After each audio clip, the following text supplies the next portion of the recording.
نعوذ بالله نارینه دي نارینه سره بدکاري دا خو څاروي هم نه کوي څاروی زناور هم دا کار نه کوي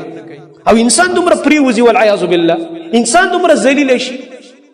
او بل ناشنا خبره ده چې قرآن کې الله رب العالمین د نارینه او د زنانه بدکارۍ ته زنا ویلې دي ته زنا نه ده ویلې دي ته خبایث او پلیتی ویلې ده دې ته ډېر سپک نومونه الله ویلي ګندګي ورته ویلې ده پلیتی ورته ویلې چې کانت تعمل الخبائث دا کلو والا د لوط علیه السلام د قوم دی خباستونه کول دی پلیتې نه کول یا د زنا نه مرته ګندنو مخسته دی والعیاذ بالله لوط علیه السلام قوم نعوذ بالله بدکار او زناګانې به کولې بې حیی پکې وانو هغې له ټولو عذابونو نه ناشنا عذاب ورکړ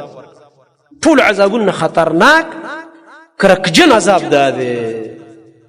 چونکې دوی بدکاری کوله او بیا بدکاری د نارینهو سره قرآن کې الله رب العالمین فرمایي دا هغه عمل دی چې د دې نه مخکې هیچا په کائناتو کې نه و کړی په دې دنیا کې انساني تاریخ کې قرآن کې الله فرمایي دا تاسو هغه ګناه کوئ د لوط علیه السلام قوم ته وایي چې دا ستاسو نه مخکې هیچا نه دی کړی لکه د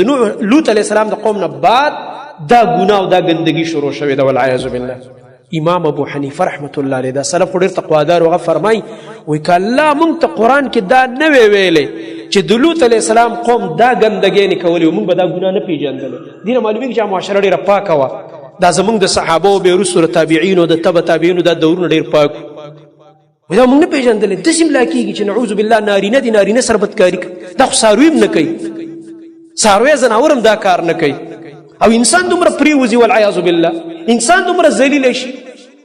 او بل ناشنا خبره ده چې قرآن کې الله رب العالمین د نارینه او د زنانه بدکارۍ ته زنا ویلې دي ته زنا نه ده ویلې دي ته خبایث او پلیتی ویلې ده دې ته ډېر سپک نومونه الله ویلي ګندګي ورته ویلې ده پلیتی ورته ویلې چې کانت تعمل الخبائث دا کلو والا د لوط علیه السلام د قوم دی خباستونه کول دی پلیتې نه کول یا د زنا نه مرته ګندنو مخسته دی والعیاذ بالله الله رب العالمین څه وکړل دوه ناشنا عذابونه یو یې د اور په کاڼو ویشتل ځکه زناکار سنګسارول پکاري بدکار انسان والعیاذ بالله د اور په کاڼو او بلې پې کلي الټه کړه ځکه دا کار یې ډېر الټه کار د انساني فطرت خلاف د انساني فطرت نه الټه کار الله رب العالمین په یو کلي الټه کړه او وی دا ځمکه لاړه بره اسمان طرف ته